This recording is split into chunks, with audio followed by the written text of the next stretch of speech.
Puji Tuhan, Shalom. Kita bersuka cita pada hari ini, kita boleh memasuki minggu kedua berakar dalam firman. Saya berharap semua kita akan tetap semangat, kita masih panjang perjalanan ke depan. Biarlah kita semakin cinta Tuhan dan selalu dikuatkan oleh firman Tuhan yang merupakan makanan rohani bagi kita. Haleluya. Dan kita sampai kepada pembacaan di dalam kitab Kejadian pasal yang ke-22, 23 dan 24. Dan setiap pasal di situ memiliki keunikan tersendiri, cerita yang wow. Saudara, di pasal 22 berbicara soal sesuatu yang menegangkan, yaitu pada saat Abraham diuji imannya. Lalu kemudian di pasal 23 berbicara soal kesedihan yang paling menyedihkan pada saat Abraham kehilangan istrinya. Istrinya kembali kepada Tuhan dan dia harus melewati masa sisa hidupnya sendiri tanpa istrinya. Lalu kemudian di pasal yang ke-24 itu sesuatu yang menyenangkan, love story yang happy ending dan sangat menyenangkan, dan sudah pasti yang jomblo-jomblo akan bersuka cita. Pasang kuping baik-baik dan terlebih buka hati kepada Tuhan, sehingga kita juga bisa happy ending dalam hal itu. Amin. Haleluya. Mari kita melihat bersama-sama di pasal yang ke-22. Di ayat 2 pun kita langsung dapat membaca. Kalau saudara punya Alkitab, mari baca bersama-sama ya. Pasal 22 ayat 2 dikatakan di situ, firman-Nya, ambillah anakmu yang tunggal itu yang engkau kasihi. Tuhan tahu betul, anaknya cuma satu. Saya harus angkat tangannya satu aja. Anaknya cuma satu. Dan udah pasti dikasihi. Karena itu adalah anak perjanjian dari Tuhan. Dan diberikan secara khusus setelah mereka melewati berbagai tantangan dan pengujian dari Tuhan. Proses panjang. Lalu kemudian di usia tua juga mereka mendapatkan Ishak. Udah pasti dikasihi. Dan saudara, dikatakan, ambillah anakmu yang tunggal itu yang engkau kasihi, yakni Ishak. Pergilah ke tanah Moria, pergilah ke tanah Moria dan persembahkanlah dia di sana sebagai korban bakaran pada salah satu gunung yang akan kukatakan kepadamu. Nah, saudara, saya tertarik dengan firman Tuhan kepada Abraham. Abraham orangnya itu luar biasa. Tuhan kembali lagi memberitahukan, walaupun ada rambu-rambunya sebelumnya, ada petunjuknya, ada clue-nya, tetapi tempat yang pasti Tuhan bilang, jalan aja dulu ke arah mana yang aku tunjukkan kepadamu. Tempat yang pasti akan kuberitahukan kepadamu, akan kukatakan kepadamu. Dan Abraham terkenal adalah orang yang patuh, orang yang taat, dan ketaatannya itu didasarkan karena dia percaya kepada Tuhan. Sebab itu dia dikatakan dia adalah bapa orang-orang yang percaya, orang yang beriman. Nah, saudara, apa yang dilakukan oleh Abraham? Dia tidak reasoning dengan Tuhan, dia tidak berbantah-bantah dengan Tuhan. Saya percaya pasti dia tidur sebagai manusia biasa, dia juga berpikir, tapi tidak tertulis dalam Alkitab pikirannya seperti apa, apalagi pikiran negatif, tidak ada, tidak tertulis. Hanya dikatakan bahwa besok pagi dia bersiap-siap untuk berangkat sesuai dengan perintah Tuhan, yaitu pergi ke Bukit Moria, ke tanah Moria. Dan saudara, dia menyiapkan segala sesuatu. Dia menyiapkan kayu api dan segala sesuatu, saudara. Dan mereka berjalan panjang. Jadi Abraham bersama Ishak anaknya dan juga bujang-bujangnya yang bersama-sama dengan dia, lalu kemudian unta-untanya juga, lalu mereka berjalan, dan dikatakan mereka berjalan sepanjang 3 hari. 3 hari itu cukup lumayan, saudara, untuk berjalan.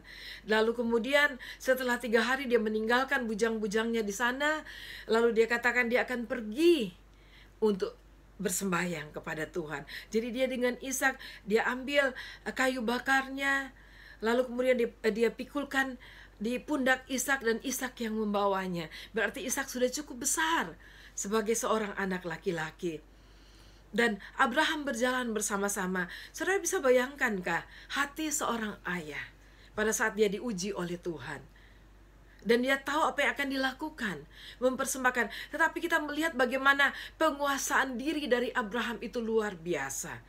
Dan di jalan pada saat mereka sudah mendekati tempatnya, Ishak sempat bertanya, "Ayah, di sini sudah ada kayu bakar. Tapi di manakah anak domba korban bakaran itu?" Bagaimana perasaan saudara kalau saudara jadi Abraham? Tidakkah hatimu teriris-iris? Menghadapi, mendengar, mungkin anaknya bertanya dengan lugu, dengan polos kepada ayahnya.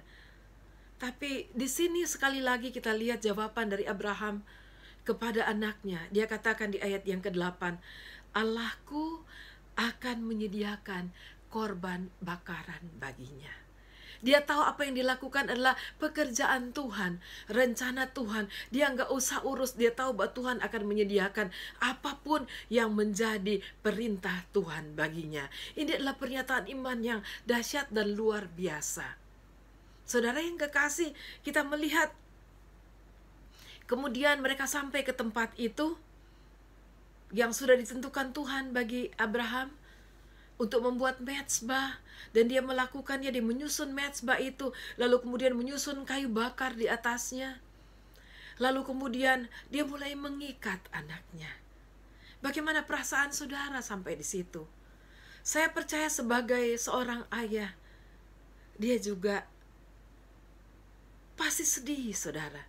Bagaimana dia harus mengikat. Kalau menjadi saya, mungkin saya tidak bisa lihat lagi. Memang laki-laki lebih tegar dalam menguasai perasaan, tapi tetap hati seorang ayah.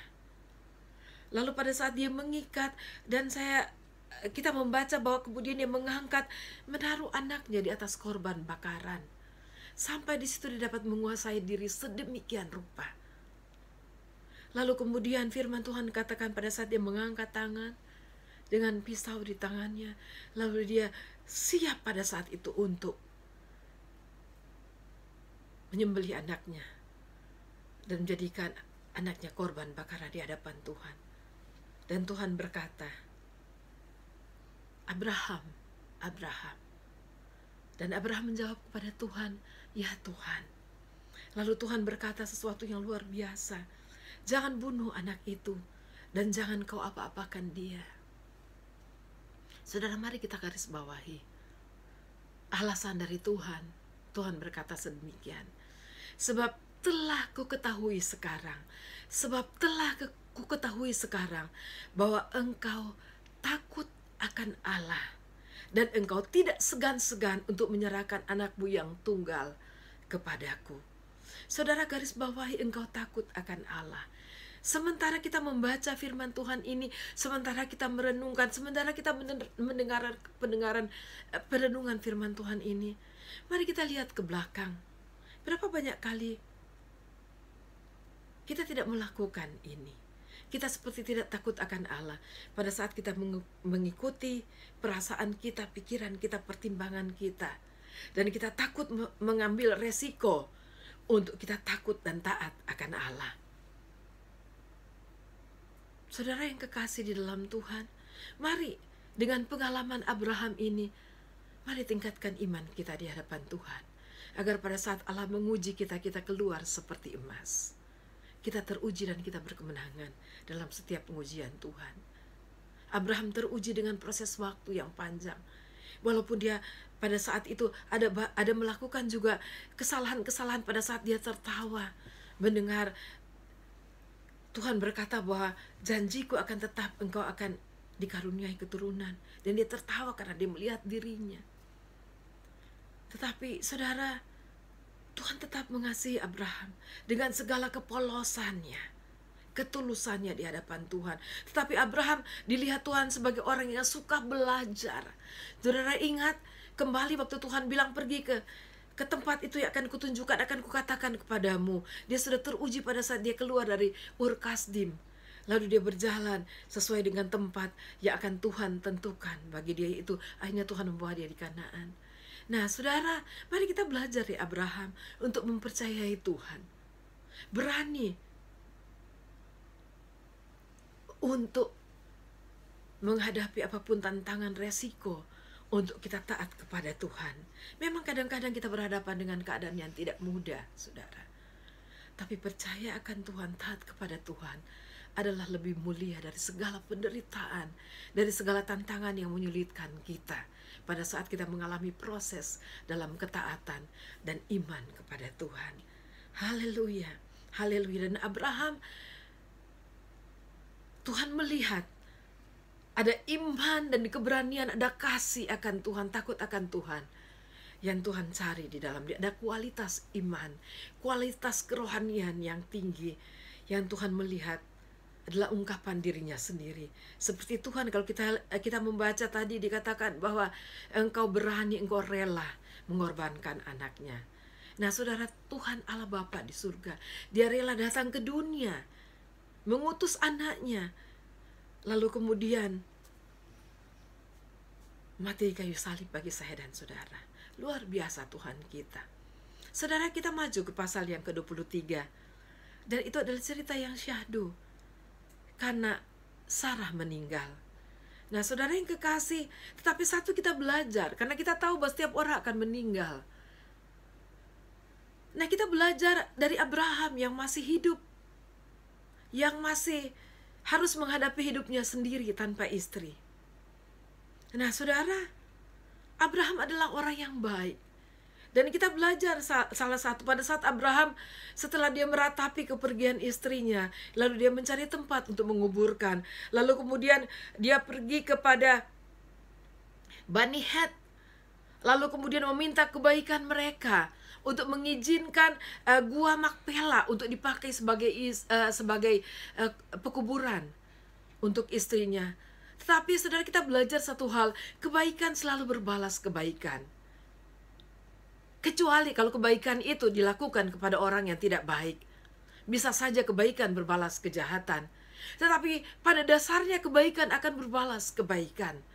Nah rupanya orang-orang Het melihat Abraham adalah orang yang baik. Sebab itu mereka bilang, jangankan gua itu, kami akan memberikan tanah di sekeliling gua itu, segala ladang-ladang yang ada di situ, karena engkau baik kepada kami. Tetapi Abraham juga bukan orang yang kegeeran, saudara. Abraham bilang, saya tidak akan ambil itu sebagai satu, merasa sesuatu yang patut dan layak. Dia tetap membayar dengan harga yang patut. Walaupun orang Bani Het bilang, kami tidak melihat itu uang yang akan engkau bayar. Bagi kami itu tidak seberapa. Tapi kami menghargai engkau. Tapi tetap Abraham tetap menghargai setiap tindakan atau perbuatan baik dari orang lain. Itu luar biasa. Kita perlu banyak belajar dari Abraham. Dan di akhir di pasal yang ke-23 itu berbicara sedikit tentang hati Abraham untuk mencari jodoh buat anaknya Ishak.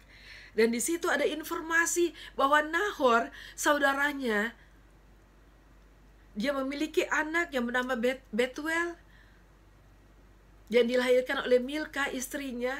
Lalu kemudian dari Betuel melahirkan anak, salah satunya Ribka.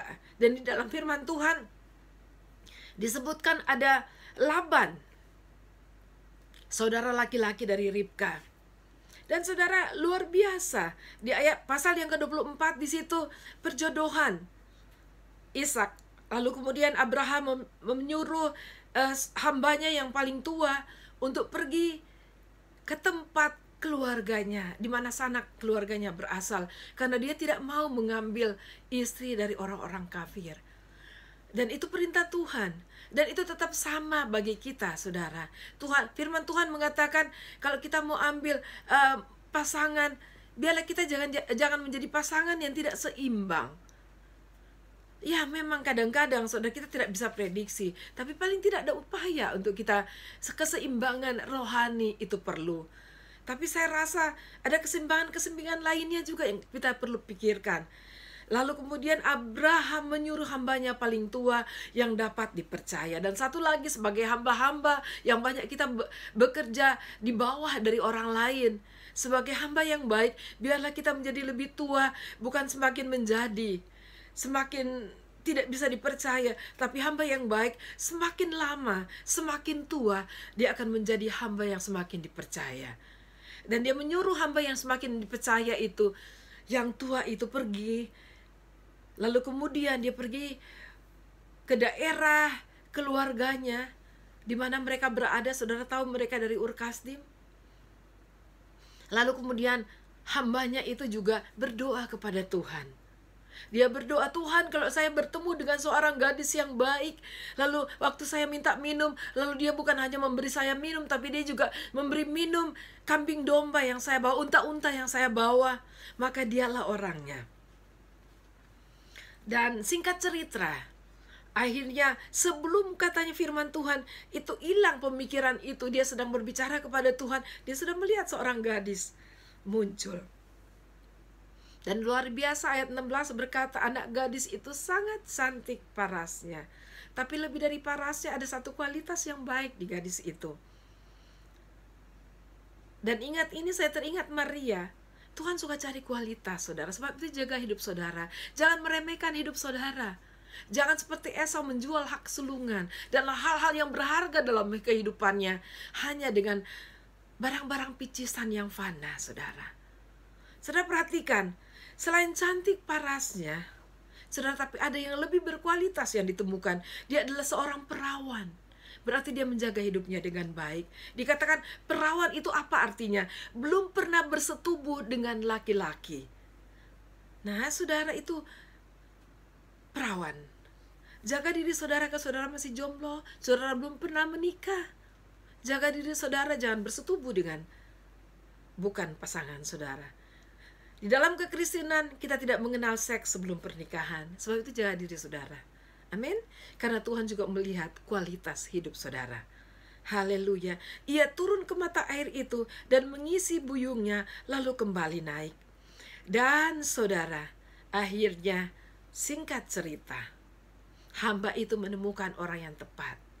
Lalu kemudian dia minta untuk dia dipertemukan dengan keluarganya.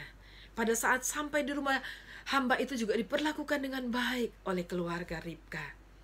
Dan kemudian hamba itu bertemu dengan Laban, dan Laban kakak laki-lakinya, dan bertemu juga dengan Betuel ayahnya. Lalu kemudian mereka setelah menceritakan tujuannya hamba itu, lalu kemudian mereka bertanya langsung kepada Ribka, dan Ribka juga setuju. Lalu akhirnya Ribka dibawa. Saudara, sesuatu yang menyenangkan. Semua kalau dalam rencana Tuhan, dalam kehendak Tuhan akan indah pada waktunya. Yang perlu bagi kita bersabar. Amin. Yang perlu bagi kita betul-betul berdoa, meminta tuntunan Tuhan dalam kehidupan kita. Jangan mendahului Tuhan. Amin. Haleluya. Lalu pada saat Ribka dibawa menghampiri tempat di mana mereka tinggal, dia sudah melihat Ishak dari jauh. Dan ternyata Ishak juga mencintai Ribka. Karena Ribka seorang wanita yang cantik dan punya kualitas diri. Nah saudara, setelah itu mereka dinikahkan. Lalu firman Tuhan berkata di ayat yang terakhir, lalu Ishak membawa Ribka ke dalam kemah Sarah ibunya dan mengambil dia menjadi istrinya. Dan Ishak mencintainya. Dan demikian ia dihiburkan setelah ibunya meninggal. Nah saudara yang kekasih, semua dalam Tuhan akan berakhir bahagia. Percayalah kepada Tuhan. Sekalipun kadang-kadang kita melalui tantangan-tantangan, pergumulan-pergumulan sama dengan kita yang sudah menikah. Kadang juga kita menghadapi pergumulan-pergumulan, tapi tetaplah setia. Karena di balik pergumulan kalau kita hadapi dengan Tuhan, pasti itu akan membawa kebahagiaan, membawa kemenangan. Haleluya, puji Tuhan. Saya berharap pembacaan dan perenungan firman Tuhan pada kita hari ini akan memberkati kita dan kita semakin semangat. Amin. Kalau saudara mungkin yang tadi saudara mendengar, wah, kualitas hidup itu menjaga diri, perawan, bagaimana dengan saya yang sudah kebablasan? Hari ini ambil keputusan untuk menjaga diri saudara. Yang sudah lalu minta pengampunan Tuhan, dan hari ini ambil keputusan untuk saudara memulai kehidupan untuk dijaga menjadi kudus di hadapan Tuhan. Amin. Dan saya percaya Tuhan akan kembali memberkati saudara. Saudara akan punya masa depan yang pasti di dalam Tuhan, karena Tuhan mengasihi engkau juga. Haleluya. Tuhan memberkati. Mari kita semangat dan kuat di dalam Tuhan. Amin.